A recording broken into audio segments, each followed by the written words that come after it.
Hey everyone, Patrick Faerber here. Welcome back into the pregame.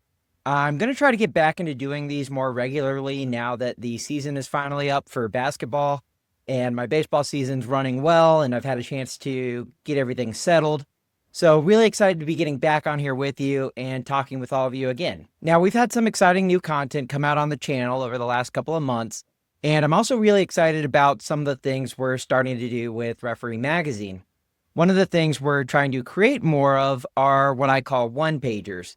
These are pages that you could almost take directly out of the magazine and add into your own resources or training materials at home. The one coming in April covers the National Anthem, and the one in the May issue will focus on touches, tag-ups, and responsibilities. We've added some custom mechanograms to these, and we're trying to add more of these into the mechanics manual. There are mechanics on how we're supposed to do these things, but you're really not going to find them in most mechanics books. You don't see them in the high school manual, they're not in the college manual, and they're really not in the pro manual either. But these are situations that are absolutely taught at the professional level and at the professional umpire schools that used to exist. There are proper mechanics for how to show up to these situations and how to look professional when they come up in your game. So definitely be sure to check those out in the next couple of issues of the magazine. Now, before we get started, this podcast is sponsored by the National Association of Sports Officials. We have a discounted link available if you'd like to join NASO. You'll be able to get all the benefits of membership, including a subscription to Referee Magazine, and you'll also get access to the digital version through the NASO app. So definitely check that out if you haven't already. Now, real quick, I want to talk about what's in the March section of the magazine. Obviously, you'll need to subscribe to see the full articles, but I wanted to highlight a few of the topics and hopefully open up some discussion about them. The lead article this month is called Who's Got Third, and it talks about two different strategies that can be used in a two-umpire system when you have a bases empty ball put in play that might result in a play at third base. Most of you are probably familiar with the mechanic that I personally prefer, where the base umpire takes the batter runner all the way to third as long as he doesn't go out. But interestingly enough, the NFHS mechanic actually has the plate umpire taking plays at third, while the base umpire takes plays at second and potentially at the plate. Personally, I think there are some problems with that mechanic, but it's important to understand both approaches. That way you can have a good conversation with your partner during the pregame and decide which approach you're going to use that day. The second article this month is called Sharpened by the Game, and it's written by Alan Paul, a new contributor from the Chicago area, and this article focuses on how officials develop a professional presence on the field and how we continue improving through the experience of working games. I thought it was a really strong piece, and later in the episode, I actually sit down with Alan for an interview where we talk more about that topic and his experience in officiating. Then the final article this month is called When Can a Runner Help a Teammate? This one ended up being really interesting because during the research for it, I reached out to the NCAA about an interpretation question, and the situation involves a runner who has already scored and then physically assists a teammate who missed the plate by helping guide them back to touch it. There was a play like this in Major League Baseball where the runner was ruled out for illegal assistance. But when you look at the rule book language itself in OBR, it specifically says that illegal physical assistance is committed by a base coach. It doesn't mention assistance from another player.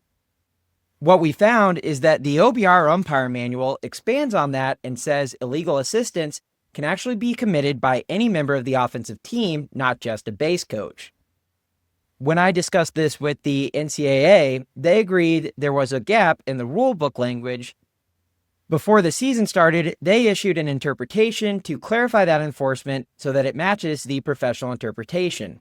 I also brought the same issue back to the NFHS. I haven't heard back from them yet, but it's likely something they'll eventually need to clarify either through a case play or a future rule change. So check out those three articles and let me know what you think once you've had a chance to read them. All right, that's a quick overview of the March issue. Now let's jump into my interview with Alan Paul, one of our newer contributors at Referee. We had a great discussion heading into the season, and I think you'll enjoy it. Hi, well, welcome into the podcast in another season. Al, thanks for joining me. Al, do you want to introduce yourself real quick? I'm starting to get to know you, especially as you're contributing to referee, but maybe tell us a little bit more about your baseball background. Hi, Patrick. Thanks for having me. I've played baseball my whole life. I played at the University of Illinois back in the late 80s. I was a catcher. Actually, before that, I was a shortstop at a community college. I didn't make it to the major leagues, obviously, so I became an English teacher for 33 years. I recently retired from teaching. All that time that I was teaching, I was playing semi-pro baseball and other men's leagues into my 50s. And right after my son graduated from high school, that I decided I wanted to be an umpire. And I had been a catcher my whole life. So I thought I had a good idea about the strike zone. So I thought, hey, I could be an umpire. I could continue on in baseball with the young people. And so I've been doing that since 2017. Okay. My first season, I actually did it with my son for a little bit. He was a senior in high school. And then, like I said, I retired from teaching about a year and a half ago. And I've been looking for things to do now that I'm not teaching students. That's how I found you, Patrick. That's one of the ways I found you is I wanted to be even more involved, and I had fun looking at the rules, and here we are now. Totally. What levels are you umpiring at currently? Well, this year I'm just doing high school because I decided not to do college this year, mainly because I wanted to hang out with my wife on the weekends. And we've been married for over 30 years. And when you do a college weekend, Saturday's gone. Oh, yeah. So now, did she want you to stop umpiring college to spend the weekends with you, or was that a one-way decision there? It's hard to say. It's kind of a combination, but I like being married and staying married. It has its benefits for sure. Yeah. So you're doing high school ball and you're up just outside of Chicago. So Yes. it's going to be a minute till you get to high school ball. Mm-hmm. But you're starting like some of the in-person stuff. And right. Yeah, it's funny because we're filming this like 4 days from our opening day for the high school season here in Georgia. We've got scrimmages going, and last week was awful, but today I think we had a high just around like 60 degrees. Oh, beautiful. So it's crazy to hear. My colleagues in Racine are telling me that they won't get above freezing for the next like 2 weeks. All right. We're just about at baseball time. Yeah, we had a high of -2 last Friday.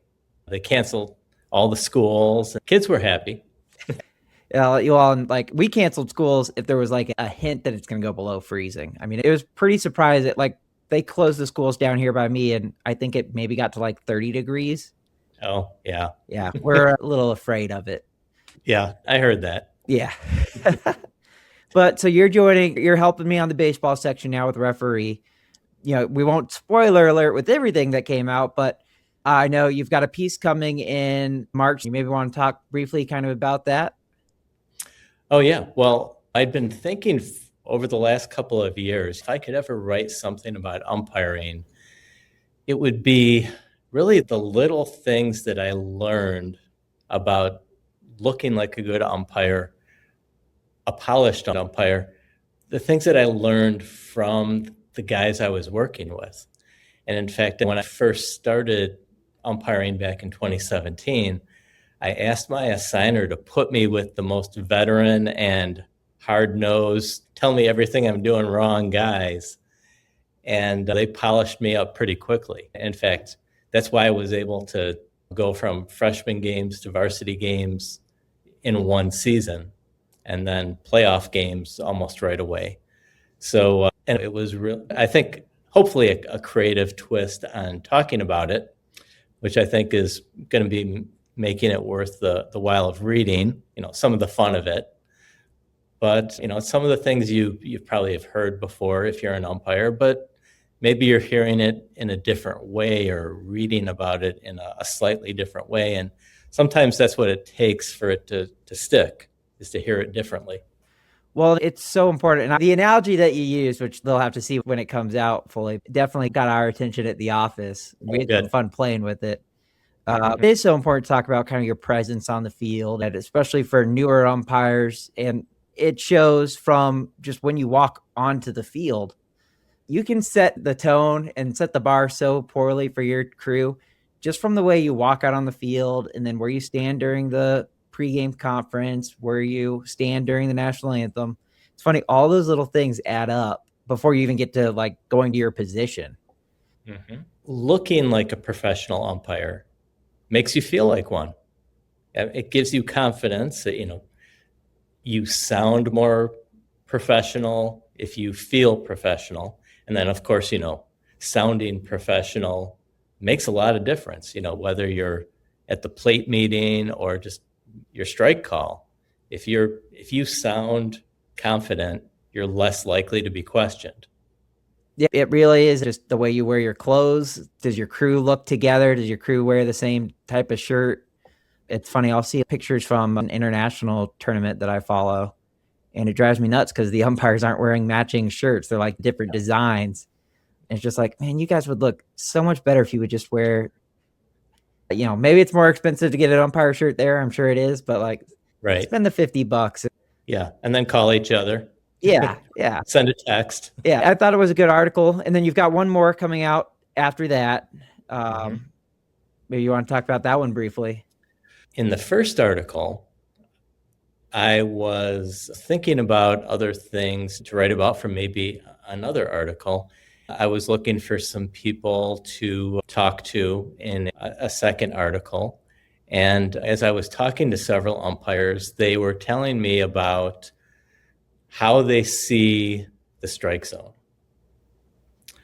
And I thought, you kind of assume everyone sees the strike zone like that box that you see on television. That hasn't always been there, but of course, the umpire doesn't see it. Everyone on TV sees that.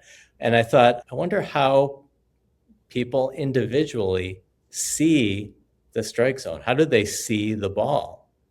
Because everybody's mind is a little bit different. I learned that as a teacher, as a high school teacher, that whenever I would teach something, the students would absorb it in a different way, or they would see it in a different way. Same thing when I also coached baseball and softball when I was a high school teacher. You would have to explain something in several different ways to get it across to everyone because everybody's mind is a little bit different. So how an umpire sees the strike zone and the movement of the ball, I found, as you'll see in the article, is different for everyone, from major league umpire that I interviewed to college umpires to high school umpires. It's funny because we don't really talk about it ever, but you think about like, how do you see it in some of the people, I saw one person talk about like seeing lasers coming up from the side and then across to kind of form the zone that way. Others think of like the streak that they see when you're playing like a video game and you see the streak behind the ball. I know for me, it feels like kind of still shots really until the ball reaches. I would say I usually go off the front knee, which is, Well, everybody needs something, Yeah. some kind of benchmark. Yeah.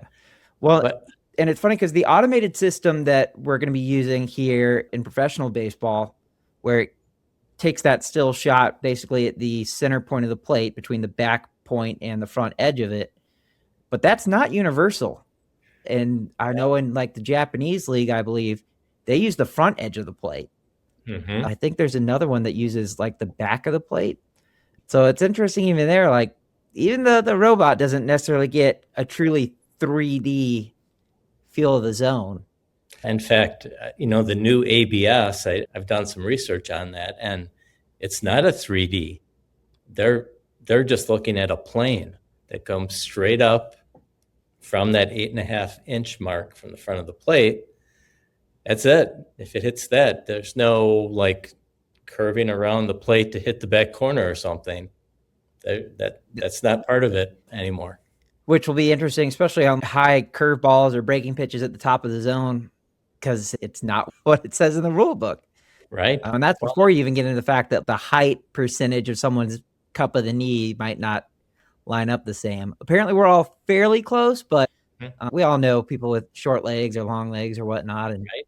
It was kind of interesting too, doing some of the research on how they've developed the ABS, because I wanted to be knowledgeable about it when I was talking to the umpires about their strike zone, especially the major league umpires, that they originally were going to set the height of the strike zone at 55% of the player's height, but they decided to lower it to 53.5, which is what they're going to use this year.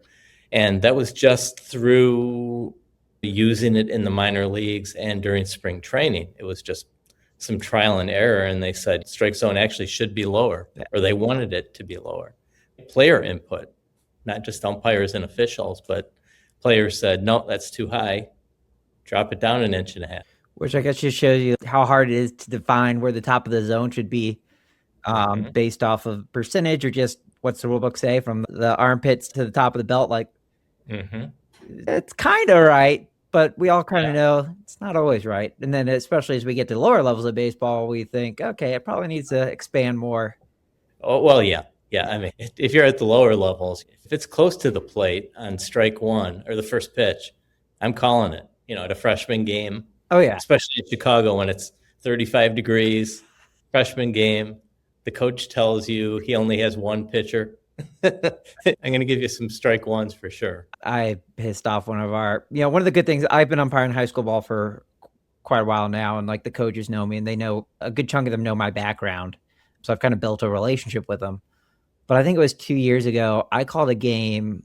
It was like 35 degrees at first pitch, and it had to be like 30 as we're getting through to the late innings of it. And I was so over it, and I couldn't believe they made us play in the anyways. Right. And he had bases loaded and 2 outs. I think I ended up bringing up one of his batters on a pitch at the neck. But I was just so over it. Well, all the parents were very happy it was over. Yeah, well, it's funny. He gave me a little bit of shit at the time. And then, it wasn't a region game. It had no impact on anything with their season. But I saw him at one of the playoff games later. It was a different team, but he was just there watching. He gave me shit about it 3 months later. But sometimes we need strikes, and we need to get this moving, especially when there's no time limit on these games. During my first year, I was doing a summer high school game. It was a blowout game, but 2 really powerhouse teams, or at least they were during the regular season, and now it was the summer league. And we're down to the last inning, and it's raining, but they wanted to finish the game. And I was just developing my strike zone. I would not give this kid a pitch on the outside corner for strike 3. And the coach is like, come on, Al, it's raining. Just call him out. And I'm like, in my head, I'm like, no, I'm going to be a great umpire and only call the strike that I think is a strike. And of course, going back, I should have just called the game. The kids didn't care. They were covered in mud. Yeah, but that's how you learn. And, it's just part of your development, is like you slowly get more game management stuff. And, especially there are times where maybe it needs to grow a little bit. And it's funny too, because you look at even the minor leagues, low minor league ball, they added an extra couple of inches on the automated strike zone. Maybe you'll have to do an article on why the plate is 17 inches across, because other than a coin flip or just a random number, like, I don't know, somebody was like, yeah, that's about right? Like that's pretty good. And then they stuck with that. And then they said, oh, well, that's the size they use. We'll just use that all the way down to coach pitch. Like, maybe somewhere in there, it should be expanded more. Right. Certainly should come closer. Yeah. Well, what I've read is that it was just, first they used just planks of wood, and it really didn't matter. Well, because, at the beginning of the origin of baseball, pitchers were not trying to strike anybody out, because the batters could say, hey, throw me a high one, throw me a low one. And the pitchers were just essentially at the beck and call of the hitters. And that's what the game was about. But of course, the ball was squishy and was not going to come at you at 100 miles an hour when it was hit, more like a slow pitch softball. But I think it was just mostly somebody made one a certain shape and they said, oh, that looks cool, or something like that. And then they just took that as the model and kept it going. It's so wild to think about how we end up with these kind of arbitrary numbers and not even, it's not like it's a multiple of 5 or anything. It's 17. Yeah. And that then you have to take that down to like when you get to the high school level, are we calling 17 inches across? Maybe a little bit extra, especially on the outside. Yeah. And honestly, if we ask most of our umpires, they'll probably tell you I call one edge of the plate to the other, and on the outside it doesn't matter where they think they're cutting it off. They're getting at least 2 more inches than they think they're calling it. Yeah. Well, one of the most interesting things that I found when I did that second article about the strike zone is that, well, you'll read it, but the major league umpires and the college umpires said, we don't have that creative outside corner anymore. We keep them on the plate. And that's because we're being evaluated on the plate. Definitely the D1 umpires are, and the major league umpires are. So, there's no more of that. Yeah. I'm from Chicago, and Greg Maddux pitched for the Cubs before he got to the Braves. Yeah. And he was the master of starting like 1 inch off the plate, and then by the 9th inning, because he would pitch into the 9th inning, he'd be like 6 inches off the plate and still got the call. Yeah, and we don't see that. You're not going to see that anymore, and you're not going to see catchers, especially at those levels. Like, it's just not going to be the same game. Mm-hmm. And it's funny, they'll almost by default be agreeing with the plate umpire when they don't challenge a close pitch that's called a ball. Whereas before they might have tried to stick it and really hold it. Right. But now the umpire knows, like, well, if you don't challenge it, you might have tried to stick it and hold it, but clearly you think I got it right because you didn't challenge it. Yeah. Yeah, that's right. I saw an interview with the Indians catching staff, and they were talking about how much that's changing and how now the catchers have to be umpires. And they can't have bias because they're the ones that have to challenge. So they have to actually like truly see the pitch for what it was and make a decision whether or not they think it was a strike. And that they have to be smart about it. It's going to be interesting to hear the TV commentators saying, he should have challenged that one, Bill, and then, oh no, but we want to save that one till the 9th inning when it really counts. Yeah. Well, now it'll be better that we'll have some proof that box on the TV is not accurate when the box shows a strike and then they challenge it and it says off the plate. Well, I don't think they're going to have the box. Oh, you think it's going to come off the TV broadcast? Yeah. What I've heard is that they're not going to have the box because there could be somebody in the stands watching a broadcast on their phone with the box. And if the pitch hits the box on the TV, there could be a signal to the batter to challenge it. Interesting. Or the pitcher. So they can't have that box up there. What they're thinking of is possibly having just like the corners of the box, but not the box. That'd be nice to watch it without that. It's funny. I even catch myself watching it as a Braves fan, and I'll see a pitch and be like, oh man, they didn't give us that. That was a strike. And then, I know really like the umpire's right more often than that box is on TV. Yeah. And the ball's moving 100 miles an hour and it's really that far off the plate. They didn't call a strike, but on TV, it looks like, a foot. Yeah. It'll be so interesting to see this year how often those guys challenge and how well the players do at it and what strategies you start to see from the teams. Mm-hmm. And which guys are so full of themselves that they challenge it in the first inning. Yeah. How many guys we'll probably start to get individual stats on players with their challenges and who's successful and who's not. Yeah, that'll be so interesting. But so, hey, how'd your first games in Georgia go? Well, so I did get my first doubleheader of the year. I worked at some NAIA ball, nothing too crazy. It's about an hour from my house, which isn't, can't complain about that. Plus, they played 2 sevens, so you really can't complain about that. Mm-hmm. I'm not convinced all college baseball shouldn't be 7 innings, but we won't get into that here. Right. But game one, it went well. I've got the video actually that I might do something on the channel with. But it went well, kind of get the rust off a little bit. It's funny, there was one pitch though, and I talked about earlier, trying to call that high strike more. Right. And I passed on a breaking pitch at the top with 2 strikes. And like the home team was on defense. And like as soon as that ball crossed the plate, I think all of them were walking to the dugout and I balled it.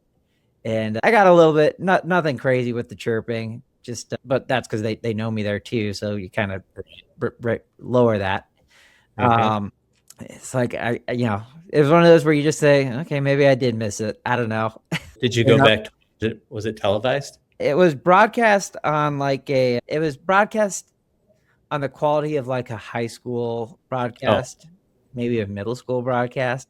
So there's not going to be any going back and being like, oh, that pitch was a strike, especially at the top of the zone. You can maybe see like off the sides. We're not going to have any idea on the top. Yeah. But overall, I thought I called a good game. And before the second game, since I was on the bases for that one, we did the plate meeting again. And the home coach comes up to me and he says, I was talking to my pitcher after, and he said, 1, you were squeezing the shit out of him. And 2, you probably called the best plate that he's had in his 4 years at school here. So that's a good compliment. Yeah, I was. Well, and that's it. I mean, at the lower levels of college ball, you see a lot of umpires that really don't have that great of a concept of the strike zone. A lot of them don't have that much experience. Like I've been umpiring for 17 years. That's probably more of not the norm for somebody working, early levels of college ball. But it was a nice compliment. Right. But it said like, okay, it was a good start to the season. And the final score was 3-0. So I don't know he can say I was really squeezing him that much when they won 3-0. Like he gave up no runs to you. Yeah. What do you want? Yeah. How much bigger do I need to make it for you? And I think he gave up 2 hits, and they were both infield hits. Like, don't complain to me. Yeah. But it was good. And then my game on the bases. The only difference was it was cold, which by my standard it was like 42 degrees, 43 degrees. Which was very cold for me, but I got a heated sweater vest thing for Christmas. And so I had that underneath my jacket. And that was pretty nice. I was pretty happy with that. Yeah. Well, in Chicago, most of the games are in the 40s. Yeah. See, until we get to the playoffs, and then it's 85. But most are in the 40s. You're lucky if you get out of the 50s by the time you get to the state playoffs. Now, there is a nice thing about cold weather baseball, which is that the ball's not getting hit as hard. It's not flying as far. Usually it tends to go a little bit faster. Yep, that's true. Especially early in the year. Yes, the pitchers can feel their fingers. Yeah, as long as they can feel their fingers. If they can't feel their fingers, then you're in trouble. Right. Then you're hunting those strikes that are 3, 4, 5 inches off the plate. Well, strike one, definitely. But it was a good start to the season. I was working with another guy who has some experience with professional baseball. So it's nice when you can get out there with somebody who's got the experience. And the only thing that came up, the only note I had for him after the game is he likes to be fit, to be real aggressive with his strike mechanic. It's out to the side. It's with his right hand. It looks good. Right. But he tried to do something similar on a check swing appeal down to me. And of course he did it with his right hand. And I just stood there and stared at him for like 3 seconds and then, oh, no. Right. Yeah. And it looks like he was calling a strike. Yes. And especially because the pitch, from where I was, the pitch looked pretty good. And the check swing did not look that close. And I think the team on defense at the time would agree with me on those 2 opinions. My opinion is not necessarily right, but so we talked about it post game, and he knew as soon as we walked in the locker room. He said, he's like, "Yeah, I am not going with that mechanic moving forward." Yeah, but that's honestly that's part of what I think shows that like when you're reaching to be a higher level umpire, it's not that you make mistakes, or it's not that you don't make mistakes. It's that usually when you made a mistake. And it's like a pro golfer. The difference between them and me is that we're both going to have bad swings at times, but they know what their problem was and they know how to fix it. Right. Versus mine is just try swinging harder and see if it goes any better. Yeah. Right. And that's when I talk to younger umpires too, it's that's how you get better at calling balls and strikes. Is can you lock in? Do you change where you lock? Do you change just kind of where you're focusing? There's different little things that you kind of learn over time as tricks to reset. Mm-hmm. But I mean, so what are you seeing as far as umpires at the high school level? Are you getting them, or is it a bunch of old guys? we're getting it's a good mix right now. What we've got down here, our association does well in that we work with like rec groups around here, the rec associations, and we kind of recruit people from that. I mean, and we've done a pretty good job. We get a handful of guys and maybe their 20s roughly. But I still think the lifeblood of high school baseball officiating is going to be guys such as yourself who their kids stop playing and Mm-hmm. they want to stay around the game and they don't want to get nearly as many emails as coaches get. Right. Right. I mean, that was your transition. What? Yeah. And how long have you been calling baseball now? Yeah. Well, it's about 8 years. That's where like our life, our bread and butter is that age group where you bring people in after their kids graduate. And that's helpful too, because those tend to be the umpires that stick around, that are more committed to it. Their work obligations are getting less, or in your case, you're retired now and Right. writing full time for referee. Yep. Yeah. It's been great so far. It's a lot of fun. You get to meet some cool people with it for sure. The magazine, and I'm actually headed up to Racine next week. But they're flying me through Milwaukee, so I will not be around your neck of the woods. Mm-hmm. But so one thing I did want to talk to you about today, before we drag on too long, it was just the February section of the magazine. Oh, right. Shameless promotion, but you know what? It's my podcast. I can do whatever I want. That's right. And you should. No, there's good stuff in here, and I'm trying to introduce my audience here to that more, and vice versa. And it's funny, I'm slowly building a balance between what goes in one versus the other and how they work together. But February, we talked about 3 things. One of them was a letter from my editor, or a photograph that my editor gave to me and said, hey, this is an interesting play to talk about it on a play at the plate. And really just to give people an idea, it's a ball that's hit 2 feet in front of the plate, straight down and up. There you go. But it's an interesting play to talk about because there's so much that happens on these plays at the plate when it's hit right in front of you. And I gave kind of my thoughts on it in the article, of course, but why don't you, from somebody who's just seen it recently, what do you kind of think when that play happens? Well, it's one of the things about that play is your mind has to shift quickly. As you said in the article, first you're thinking ball and strike as the pitch is coming in, and then here comes the batter in front of the plate, with his bat, and then, okay, did he make contact with it or not? And then, all right, now where's the ball? You have guys all in front of you, and your mind has to, I guess the great thing about this article is that it allows us, if you read it, to, I guess, pre-imagine that play and where you would put yourself to see it correctly, because then when it does happen, you've already rehearsed it in your mind. Yeah. Well, and it's such a tough play too, because like you as the umpire, you're going to lose visibility of the ball potentially behind 2 different people, the catcher and the batter. Fair foul's like that's our first responsibility, but you start probably 5 or 6 feet behind the point of the plate. So whether or not you're going to get there, probably not. And then you've got everything else, including if the ball's still bounding, where was the ball touched? Right. Yeah.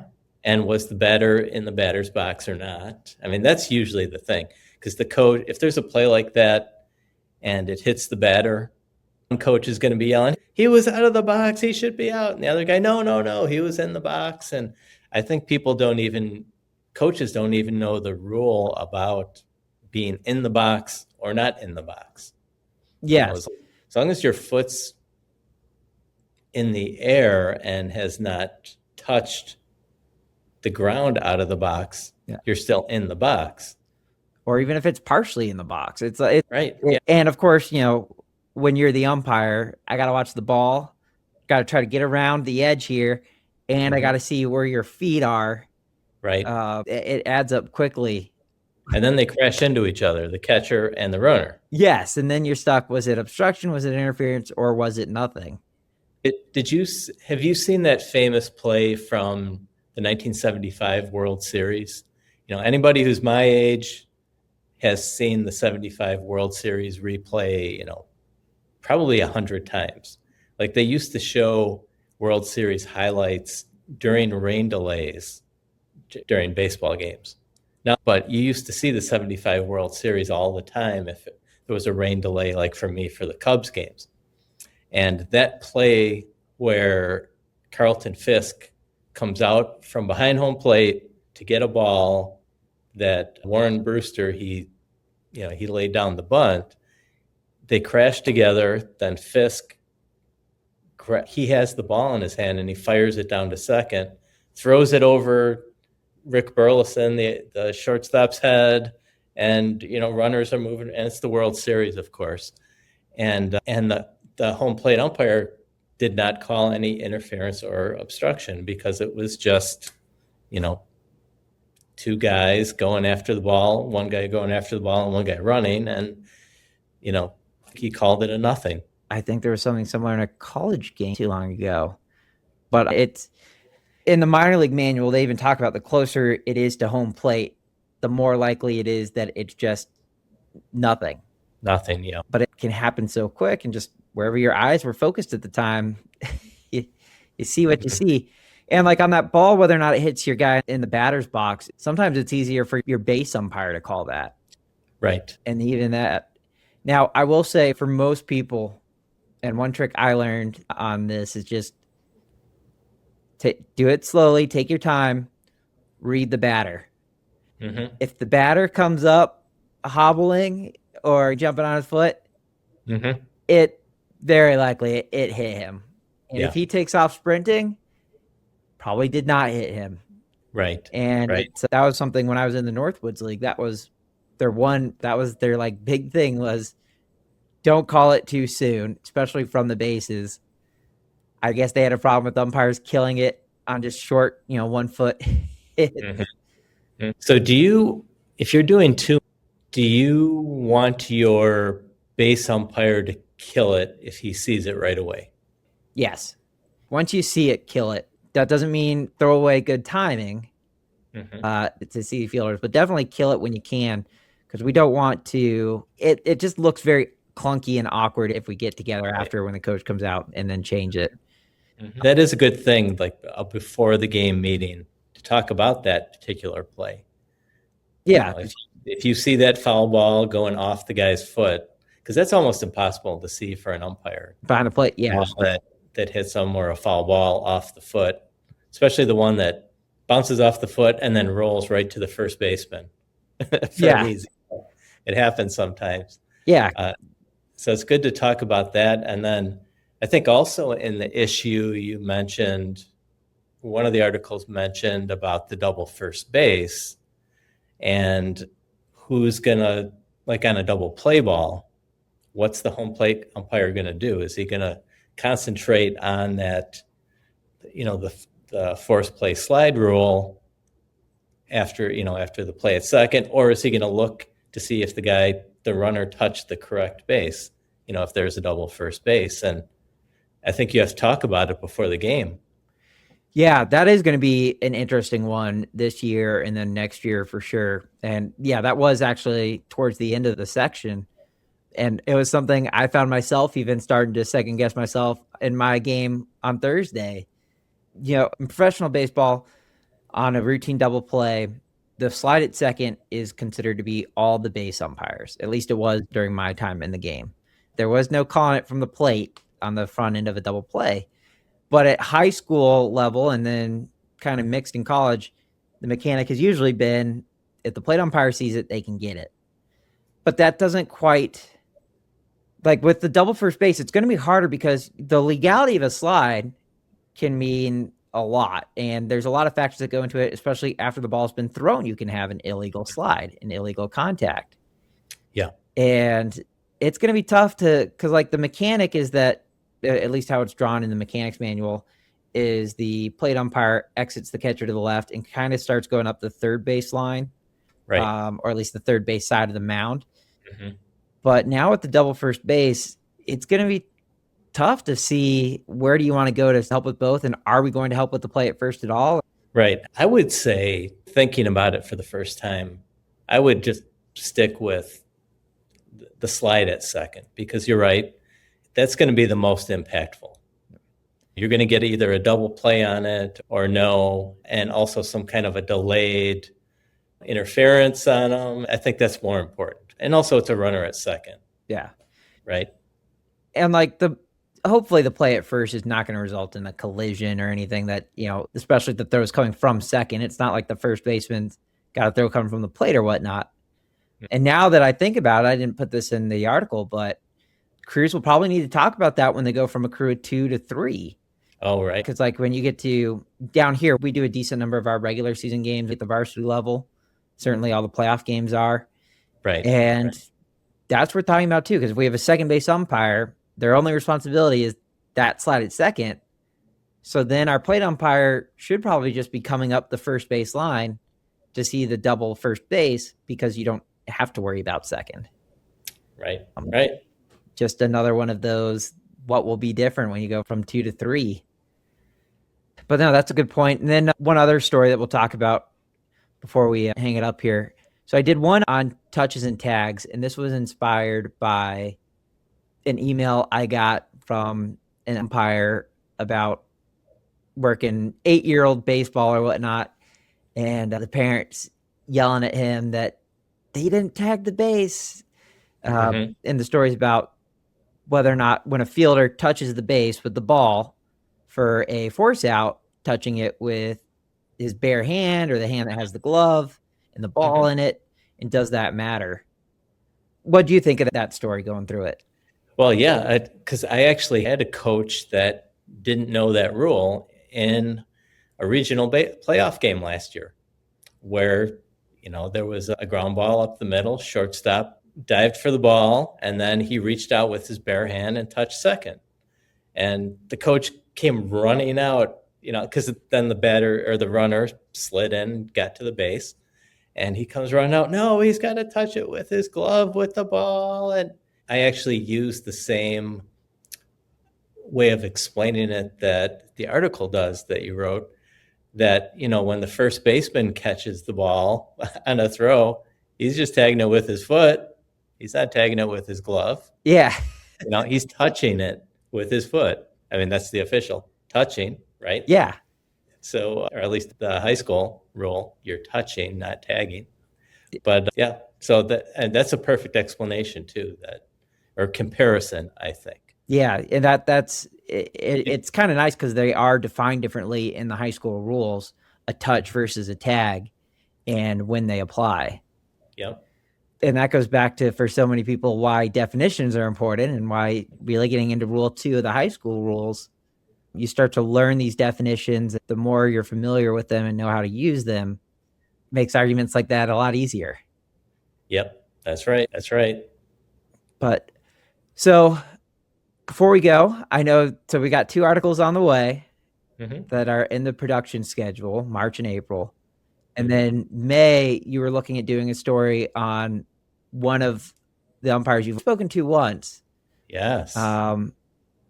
Maybe just give a little teaser of it. Yeah, well, it's an umpire who she is making a name for herself right now. And she's from Georgia. And she officiates 6 different sports in high school, 2 in college. And she recently, just in January, was invited to train umpires in Curacao to teach them how to learn the craft. And then from there, she got invited to go to Germany. That's how good she was. Wow. And she has some good stories, which will be in the article. And I think it would be something really worth looking forward to and reading, because one of the most interesting people I've ever met, one of the most interesting umpires I've ever met. Awesome. Well, I'm glad we'll get to see that in hopefully May. So, Mm-hmm. Al, thanks for coming on. Thanks for hearing about my side of baseball. Soon, hopefully, we'll be hearing about baseball up there in Chicago. Well, thanks for having me on. It was a lot of fun. I love talking baseball anytime I can. So anytime you invite me, I'll be ready to go. All right, that's going to do it for today's episode. Thank you so much for watching and for supporting my work with Umpire Classroom, as well as your support of Referee Magazine and the National Association of Sports Officials. If you have any thoughts about today's discussion, I'd love to hear them. You can leave a comment below on YouTube, or you can email me directly at patrick@umpireclassroom.com. Thanks again for listening in, and I look forward to seeing you on the field.